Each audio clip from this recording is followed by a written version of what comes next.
RTC ఉద్యోగుల సమ్మెలో విషాదం చోటు చేసుకుందని చెప్పుకోవచ్చు. నర్సంపేటలో ఒక ఆర్టీసీ ఉద్యోగి బలం మరణానికి పాల్పడ్డాడు. తను చనిపోవడం జరిగింది. సో దానికి సంబంధించి వాళ్ళ నిరసన కార్యక్రమం కూడా చేస్తా ఉన్నారు. ఇటు ముషిరాబాద్ డిపో వద్ద ఆర్టీసీ ఉద్యోగులు అందరూ కూడా బైఠాయించి ధర్నా చేస్తూ ఉన్నారు. ఖచ్చితంగా ప్రభుత్వం ఏదైతే డిమాండ్స్ ఉన్నాయో వాటి మీద అమలు చేసే దిశగా ముందుకు వెళ్ళాలంటూ కూడా, అదేవిధంగా ఎవరు కూడా సూసైడ్ చేసుకోవద్దంటూ కూడా విజ్ఞప్తి చేస్తూ ఉన్నారు. ఒకసారి మాట్లాడించే ప్రయత్నం చేద్దాం. మనతో పాటు మహిళా ఉద్యోగులు ఉన్నారు. మేడం, ఎట్లా చూస్తారు అసలు ఆర్టీసీ ఉద్యోగులకు సంబంధించి ఇంతగానం మీరు ఇబ్బందులు తెలుపుతా ఉన్నా కూడా ప్రభుత్వం సానుకూలంగా లేకపోవడం?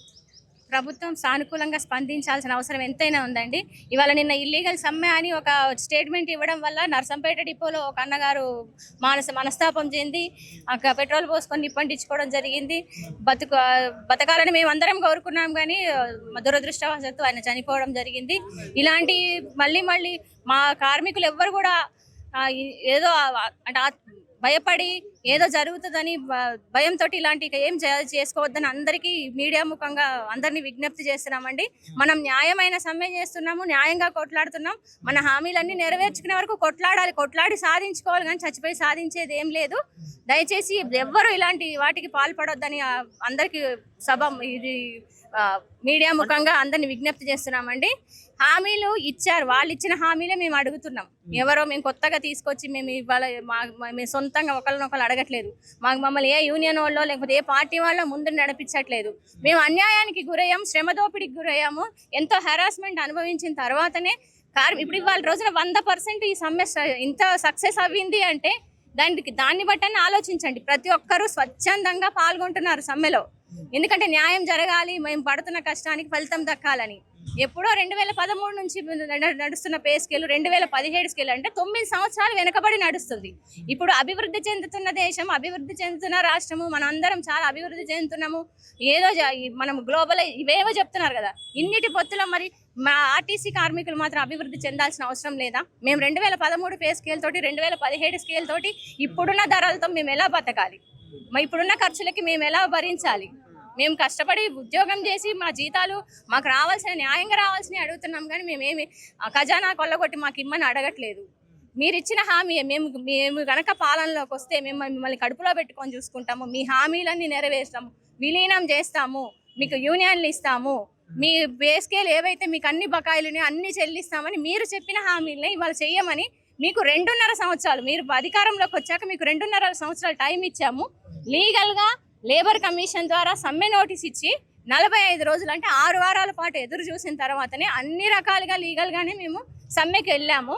ఇవాళ వచ్చి మీరు 4 వారాలు టైం పెడితే ఆ 4 వారాలతో మాకు ఒరిగేది ఏం లేదు. మేము ఇల్లీగల్గా సమ్మె చేయట్లేదు. కార్మికులు ఎవరు భయపడద్దు, మనం న్యాయంగా కొట్లాడి మన హక్కులన్నీ సాధించుకుందాం. సూసైడ్ వెనుకాల మంత్రి పొన్నం ప్రభాకర్ చేసిన వ్యాఖ్యలే కనిపిస్తున్నాయి అనేది ప్రధానమైన చర్చ నడుస్తూ ఉంది. నిజంగా మంత్రి పొన్నం ప్రభాకర్ వ్యాఖ్యలు అలా చేయడమే కొంత మనస్తాపానికి గురయ్యారు అనుకోవచ్చు శంకర్ గారు. మరి ఇల్లీగల్ సమ్మె అనే దాన్ని వాళ్ళు ప్రకటించకూడదండి. ఇల్లీగల్ గా సమ్మె జరగట్లేదు. అందరూ మానసికంగా ధైర్యవంతులు ఉండరు. ఇల్లీగల్ సమ్మెని ప్రకటించినందుకు అవ్వచ్చు, లేకపోతే ఇంత కొట్లాడి ఇంత కష్టపడి మేము మా హక్కుల్ని సాధించుకోలేకపోతున్నాం అనుకోవచ్చు, లేదా మేము పరిపాలనలోకి వస్తే మీకు అన్ని చేస్తామని నమ్మి మేము గెలిపించుకున్న వాళ్ళు కూడా మాకేమి చేయట్లేదు అనేది మనస్తాపం ఇన్ని రకాలుగా మనస్తాపం చెంది వాళ్ళ వ్యాఖ్యలకి అయి ఉండొచ్చు, వేరే జరుగుతున్న అన్యాయాలకి అన్ని రకాలుగా కూడా బాధ చెంది ఇలాంటి పని చేసి ఉండొచ్చు. కానీ దయచేసి ఎవ్వరు ఇలాంటి పనులు మాత్రం చేయొద్దు. చచ్చిపోయి మనం సాధించేది ఏం లేదని కొట్లాడి సాధించాల్సింది. ప్రభుత్వం ఇప్పటి వరకు ఎందుకు చూసింది? అసలు మీరు 45 రోజుల ముందు నుంచి చెప్తా ఉన్నారు, ఫలానా రోజు సమ్మెకి దిగుతున్నాం, ప్రభుత్వం సానుకూలంగా చర్చించాలనేది. మరి ఎందుకు మీ పరంగా సానుకూలంగా స్పందించలేకపోతుంది? మీరు అన్నట్టుగా మేనిఫెస్టోలో కూడా పెట్టడం జరిగింది, మీకు ఇచ్చినటువంటి హామీలన్నీ కూడా. అంటే ఎట్లా చూడొచ్చు ఇదంతా? ఎట్లా చూస్తున్నామంటే ప్రతిపక్షం నుంచి పాలక పక్షంలోకి వెళ్ళగానే ఆర్టీసీ వాళ్ళు శత్రువులు అయిపోతారండి. వాళ్ళు ప్రతిపక్షంలో ఉన్న రోజులు మాకు సపోర్ట్ చేశారు. మేము 55 రోజులు సమ్మె చేసిన రోజున వాళ్ళు మా వెనక మా సమ్మెకి వాళ్ళు మద్దతు ఇచ్చి మీరు చేస్తున్నది న్యాయ పోరాటము, మీకు అన్యాయం జరుగుతుంది, మేము పదవిలోకి వస్తే మీకు అన్నీ జరుగుతాయి, మేము మిమ్మల్ని కడుపులో పెట్టుకొని చూసుకుంటామని చెప్పారు. కానీ ఏదైతే ఇక్కడ పార్టీలకు సంబంధం లేదనమాట. ప్రతిపక్షము పాలక పక్షం అనేది ఒక్కటే సంబంధం. పాలక పక్షంలోకి రాగానే ఆర్టీసీ వాళ్ళు శత్రువులు అయిపోతారు. పాలక పక్షంకి వచ్చిన దాకా ఆర్టీసీ వాళ్ళు కష్టపడాలి, నిత్యం వేయాలి. మాది మౌత్ పబ్లిసిటీ ఉంటుంది. ఎందుకంటే మేము రాష్ట్రం మొత్తం అన్ని మూలాల్లో తిరుగుతాయి మా బస్సులు. మా వాళ్ళ ద్వారా జరిగేది ఏంటంటే మౌత్ పబ్లిసిటీ. కేవలం ఈ మౌత్ పబ్లిసిటీ ద్వారా వాళ్ళకి 50% ఓటింగ్ ఖచ్చితంగా వచ్చింది. దాన్ని వాళ్ళు కూడా ఒప్పుకొని ఒప్పుకున్నారు. ఒకప్పుడు సకల జన సమ్మెలో మేము చేసిన స్ట్రైక్ కరెక్ట్, ఇవాళ మేము 55 రోజులు చేసిన స్ట్రైక్ కరెక్ట్ అయినప్పుడు అప్పుడు వాళ్ళు మాకు మద్దతు ఇచ్చిన అదే విషయాలకి ఇవాళ రోజున వాళ్ళు పాలక పక్షంలోకి వచ్చాక ఇది ఎందుకు అన్యాయం అవుతుంది, ఎందుకు ఇల్లీగల్ అవుతుంది, ఎందుకు ఇంకా ఏం ఆలోచిస్తారు? మరి ఆలోచించే వాళ్ళైతే మేము విలీనం చేస్తామని చెప్పిన రోజు ఆలోచించాలి కదా. మేము మిమ్మల్ని కడుపులో పెట్టుకుంటాం, మిమ్మల్ని విలీనం చేస్తాం, మీకు యూనియన్లు ఇస్తాము, మీకు బాకాయలు ఇస్తామని చెప్పిన రోజు ఆ రోజు ఏ కమిటీలు వేశారు, ఏం ఆలోచించి చేశారు? అధికారం వచ్చినాక మరి ఆ మాట ఎందుకు మారింది? ఇవాళ మీరు మళ్ళీ పాత ప్రభుత్వాల్లాగా మీరెందుకు యూటర్న్ తీసుకొని మమ్మల్ని ఇవాళ మీరు అధికారంలోకి వస్తే మాకు న్యాయం జరుగుతుందని నమ్మి మేము గెలిపించుకున్నప్పుడు మీరు అధికారంలోకి వచ్చినాక ఇవాళ రోజు మేము కొట్లాడుకొని దగ్గరకు వస్తే మేము పాతాళ్ళ ముందరు ఇప్పుడు ఎవరినైతే కొట్లాడి దింపినామో వాళ్ళ ముందు తలంచుకోలేదా? మేము వాళ్ళ ముందు మీరు ఏం వెలగబెట్టారు? మీరు అది మాకు రావట్లేదా? ఇవాళ మేము మిమ్మల్ని నమ్మినప్పుడు మీరు మా నమ్మకాన్ని నిలబెట్టాలి కదా. మేము 2.5 సంవత్సరాలు టైం ఇచ్చాము, ఇప్పుడు 4 వారాలు టైం ఇవ్వలేదని మీరు మాట్లాడుతున్నారు. 2.5 సంవత్సరాల నుంచి ఏం చేస్తున్నారు? మీరు ప్రవేశపెట్టిన ఫ్రీ మహిళా మహాలక్ష్మి టికెట్ వల్ల మాకు పని భారం చాలా ఎక్కువైంది. చేయగలిగినా చేయలేకపోయినా మిమ్మల్ని నమ్మి నిలబెట్టాం, మీరు మాకు ఒక అవకాశం ఇచ్చారు. మీరు ఇచ్చిన అవకాశాన్ని మేము కూడా మిమ్మల్ని గెలిపించి చూపించాలి, మీరు చేసిందని మేము విజయవంతం చేయాలని డ్రైవర్లకి కండక్టర్లకి విపరీతమైన పని భారమైన చేశాం. మరి ఆ రోజు ఏ కమిటీ వేసి మమ్మల్ని ఎవరితో సంప్రదించి మీరు మహాలక్ష్మి టికెట్ ప్రవేశపెట్టారు? మీరేదో ఆ రోజు మమ్మల్ని అడిగి ప్రవేశపెట్టలేదు కదా, మాతో చర్చించారా? ఏ కమిటీ పెట్టలేదు కదా. ఏ కమిటీ పెట్టి మాకు ఈ పథకాన్ని ప్రవేశపెట్టిన గవర్నమెంట్ కానీ ఇంప్లిమెంట్ చేసిన యాజమాన్యం కానీ డ్యూటీలు చేయట్లేదండి. డ్రైవర్లు కండక్టర్లు చేస్తున్నాం డ్యూటీలో, మేము ఇబ్బంది పడుతున్నాం రోడ్ల మీద. మహాలక్ష్మి వల్ల కూడా పని భారం ఎక్కువ మరి 60 మంది 70 మంది ఎక్కాల్సిన బస్సులో 150 మంది 180 మంది ఎక్కితే 200 మంది ఎక్కితే పని భారం అవుతుంది కదా సార్. పని భారమే అవుతుంది కదా. లాభాల్లో దూసుకుపోయినప్పుడు మాకు ఇవ్వాల్సిన ఇవ్వండి. లాభాల్లో దూసుకుపోతుంది కదా, మాకు ఇవ్వాల్సిన ఇవ్వండి. మేము అడిగేసరికి మాకు నష్టాల్లోకి ఎందుకు పోతుంది?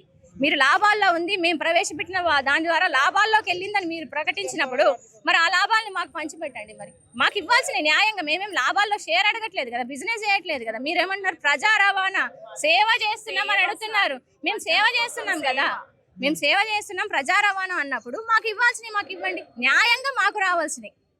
ప్రతిసారి పే స్కేల్ అన్నప్పుడల్లా మేము కొట్లాడితేనే పే స్కేల్ ఇస్తారా? 2013 పే స్కేల్ కి కొట్లాడాలి, 2017 పే స్కేల్ కి కొట్టాలి, ఇవాళ 2021 ఇవాళ 25 2 పే స్కేల్ ఉంటే వాటికి కూడా కొట్లాడితేనే ఇస్తారా? పే రివిజన్ అన్నది మీరు గవర్నమెంట్ మేనేజ్మెంట్ అన్ని ఒక లీగల్ గా ఒక ప్రొసీజర్ తో పెట్టిన పే రివిజనే కదా. అది చేయడానికి మేము ప్రతిసారి దేనికి కొట్లాడాలి? మా నుంచి మీరు ఈపీకే రావట్లేదు, కేఎంపీఎల్ రావట్లేదు అని మమ్మల్ని గట్టిగా రక్తం పిండి మమ్మల్ని వసూలు చేస్తున్నప్పుడు మరి మీరు ఇవ్వాల్సిన ఇప్పుడు మీరు అట్లనే ఇవ్వాలి కదా. ఇప్పుడు ప్రజా రవాణా అన్నప్పుడు మీరు లాభ నష్టాలు ఎందుకు బేరీ చేస్తారు? అసలు ప్రజా రవాణా ప్రజలకు ఇబ్బంది కలగద్దు అంటారు. ఆర్టీసీ వర్కర్లు ప్రజలు కాదా? ఆర్టీసీ వర్కర్లు ప్రజల్లో భాగం కాదా? అంటే మేము మరి మహిళలకి పెద్ద పీట వేస్తున్నాం. మహిళలకి మహాలక్ష్మి టికెట్ పెట్టి వాళ్ళకి న్యాయం చాలా మేలు చేద్దామని చూస్తున్నారంటే మరి మేము మహిళలం కాదా? ప్రభుత్వం వేరు, ప్రజలు వేరు, ఆర్టీసీ వర్కర్లు వేరు అని ఏమైనా 3 భాగాలుగా విభజించారా ప్రజల్ని? లేదు కదా, మేము కూడా ప్రజల్లో భాగమే. మమ్మల్ని ఎందుకు ఇట్లా ఆర్టీసీ అనే దాన్ని ప్రభుత్వ వ్యతిరేక సంస్థలాగా మీరు ఎందుకు ఇంత వివక్ష చూపిస్తున్నారు? ఇలాంటి వివక్ష చూపించడం న్యాయం కాదు. మీరు దయచేసి మా సమస్యల్ని గుర్తించి మీరు ఏ న్యాయం మీరు చేస్తానని మీరు హామీ ఇచ్చిన న్యాయాన్ని మాకు చెయ్యండి. మా అందరికీ న్యాయం చేయాలని మేము మనస్ఫూర్తిగా కోరుకుంటున్నాం. ఇలాంటి శంకర్ గౌడ్ అన్న విషయం మాత్రం చాలా బాధాకరం. ఇలాంటి మళ్ళీ రిపీట్ అవ్వకూడదని కార్మికులందరికీ విజ్ఞప్తి చేస్తున్నామండి.